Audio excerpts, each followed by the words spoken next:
kama wito kwa mtu yeyote ambaye ni Mtanzania na bado hajakuwa na mchango wa moja kwa moja juu ya maandamano yaliyopita ama yanayokuja.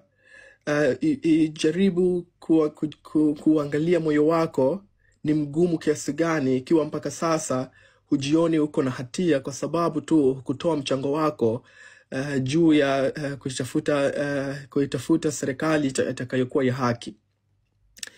Kwa hiyo kwa mara ya kwanza, kabla sijaendelea kuzungumza, mimi ninaomba radhi hadharani kwa sababu nahisi nilikuwa mtu mbinafsi sana na nimekuwa na ile kitu niko nayo peke yangu wakati ndugu zetu walikuwa wametoka barabarani na wakiteswa na wakiumizwa. Kwa hiyo munisamehe sana kwa watu ile ambayo wameteseka kwa sababu tu hatukutoa mchango kwao. Ninaomba msamaha.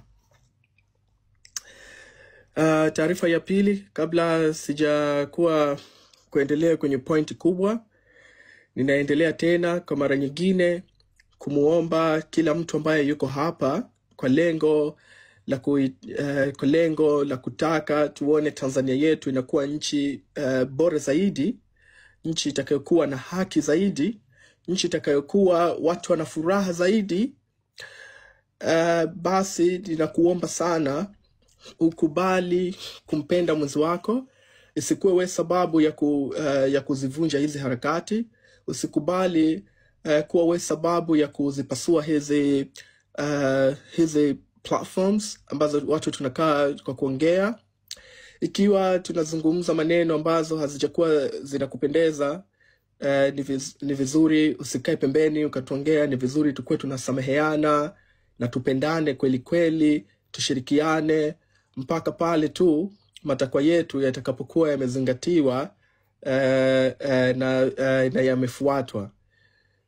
Tukue na subra na tujaribu sana kuongea kauli nzuri kwa kila mtu hapa anapanda, kwa sababu watu wengi nyumbani kwetu Tanzania wako na trauma, wako na stress, wako na msongo ya mawazo ambayo haiwezi kutibika.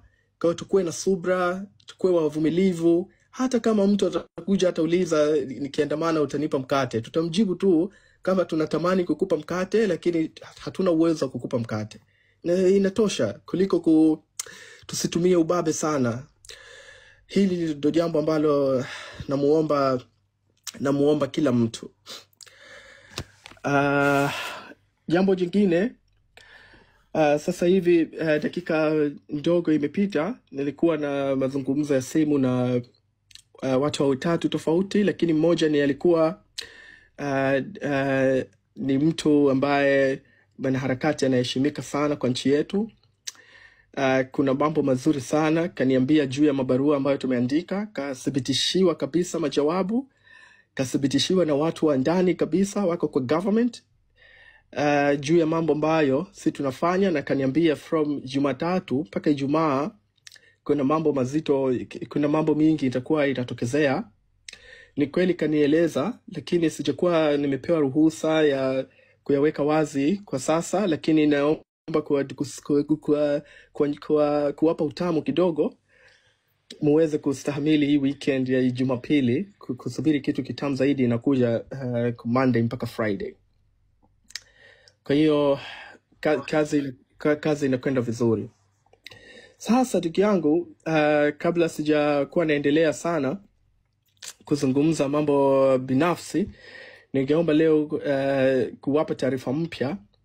Na kwa sababu tu mimi nakuwa naweza kuwapa taarifa mpya kila siku, na taarifa ambayo iko na fact, na taarifa ambayo napenda ifike kila mtu, kwa sababu tu sitaki kuwapa muda hawa primitive ama watesi wetu, sitaki kuwapa muda wa kuweza kulitatua ile habari ya jana. Ile habari tuliwapa jana, tukiwapa siku mbili bila ya kuwapa habari nyingine ya kuwatesa moyo yao, tutawapa muda wa kulijadili lile. Sasa leo nawapa mbaya zaidi, na kesho itakuja tena, ni tutashambulia mpaka ile tarehe inafika. Ili tu wasikuwe na muda mzuri wa kuweza kutafakari kwa ufasaha sana jinsi gani wanaweza kupambana na sisi.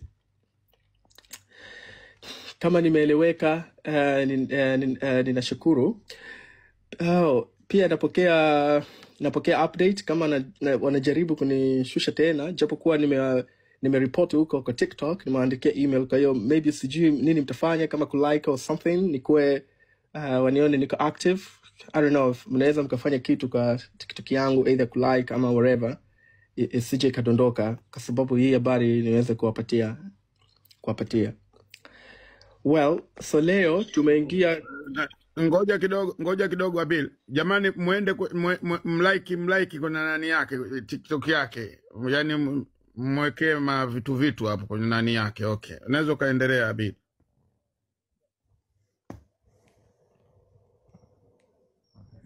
Alafu nani mamko nimekushusha kwanza, baadaye akianza maswali utapanda ili umpe yale maswali ulionayo. Okay, unaweza kaendelea Abil. Alright. Asante sana. Leo tumekuwa na mafanikio pia mazuri sana ya kuweza kuendeleza mipango ya kufanya maandamano yetu makubwa ya amani yasiyokuwa na kikomo kwa nchi nzima Tanzania. Maandamano ambayo hayatakuwa na kikomo, hayataweza kusimama na bila ya kuchoka usiku na mchana, mpaka pale tu matakwa yetu ambayo tunayataka sisi raia za kawaida yatasikilizwa. Sisi sio wanasiasa yoyote, wala hatuko kwa chama yoyote ya siasa nchini Tanzania ama movement yoyote ya siasa, na pia sisi hatuwezi kubaguliwa kwa sababu ya dini zetu. Wako watu hapa wana madini tofauti, wale makabila zetu, wale rangi zetu. Sasa leo ndugu yangu, tumefanikiwa kuingilia mifumo muhimu sana ya nchi ya Tanzania, na ikiwa tu hawa watu wanaonisikiliza mimi watasema kwamba ili jambo ya uongo, naomba wakiri hadharani kwamba hii mifumo hatujaingia, na wakikiri kwa kubahatisha, mimi nitaweka wazi, hata kama itakuwa ni hatari kwa taifa letu, kwa ajili ya usalama ya taifa letu, hizi taarifa nitaweka wazi, manchi mengine waone. Najua sio nidhamu sana kufanya hivi kwa kuiweka wazi nchi yetu, lakini kama nilivyoambia kwamba bado mimi naamini njia pekee ya kupigana na primitive ni kwa njia ya kuwa paralyze. Sasa tunatumia mbinu yoyote inawezekana tukuwe na uhakika kwamba tunaiparalyze hii serikali, kwa sababu mtu yeyote aliyokuwa ameparalyze, hata chakula peke yake hawezi kula karaha zake, hawezi kukoga karaha zake, lazima kogeshwe, alishwe, na hiyo ndo tunamfanyia Samia Suluhu Hassan pamoja na utawala yake. Sasa najua ni mambo makubwa, kwa hiyo kama wana record, naomba watukatalie kama hizi mambo hatujafanya. Na kama wakikataa tu kwa sababu ya kuonesha ubabe zao, mimi nitaweka wazi na kila mtu ataona hii taarifa. Kwanza, leo nimeingia paralyze serikali mpaka ikadondoka. Sasa ndugu yangu, CCM ni watu majambazi sana na wako na experience nzuri sana ya ujangiri. Sasa nini imefanya? Ilichofanya CCM, katika kila idara huwezi kuajiriwa mpaka ukue wewe mwana CCM. Mpaka ukue wewe primitive ambaye bado mpaka leo tunatumia science and technology, we bado uko zama za mawe. Sasa wanawachukua wale watu wa zama za mawe, wanawafundisha wimbo wa taifa ya Tanzania, na anafundisha bila CCM hatuwezi kukua, bila ya CCM ndio kila kitu. Sasa kwa sababu tu zile watu ni primitive, wanawekwa kwa system. Ukiweka watu hawa kwa system, haiwezekani tena kutokezea kitu inaitwa administrative paralysis. Kwa nini? Kwa sababu CCM polisi yote CCM, walimu yote CCM, watu wafanye kazi ya benki yote CCM. Na sio CCM tu, wamepewa na zawadi ya uprimitive, which is ni kitu kibaya zaidi. Yani unamkuta CCM ambaye ni mjinga. Wako CCM waliostarabika kama bwana Arioba na nyingine. Sasa lakini mbaya zaidi ukiwa CCM alafu ukawa primitive. Kwa maana hiyo ndugu zangu, kuiparalyze serikali kwa njia ya political kwa sasa hatuwezi tena. Kwa sababu hakuna chama ya upinzani ambayo iko strong. Wapinzani nyingi imekuwa inanunuliwa, wamepewa hela na wanatumikia shetani kama Bwana Makengeza. Na administrative paralysis haiwezekani tena kwa sasa hivi, kwa sababu kila polisi ni CCM, kila mwalimu ni CCM, na sikuwa bado ni CCM, kaongezewa na uprimitive. Sasa ndugu yangu, swali linakuja, ni njia vipi tunaweza kufanya kitaalamu kabisa kwa jambo ambayo imethibitika na wasomi wa siasa, tukaweza kuiparalyze serikali? Njia ya kwanza, tusimwamini mwanasiasa yoyote, kwa sababu hatuko na mwanasiasa ambaye tunaweza kuthibitisha kitaalamu na kiintelijensia kwamba anaweza kufanya political paralysis, isipokuwa Tundu Lissu na bwana Professor Assad na nyingine ambazo mimi sizijui. Na hatuwezi kuifanyia administrative paralysis ile kuiparalyze serikali kwa maandamano ya wafanyakazi, kwa sababu hizo wafanyakazi zote ni CCM.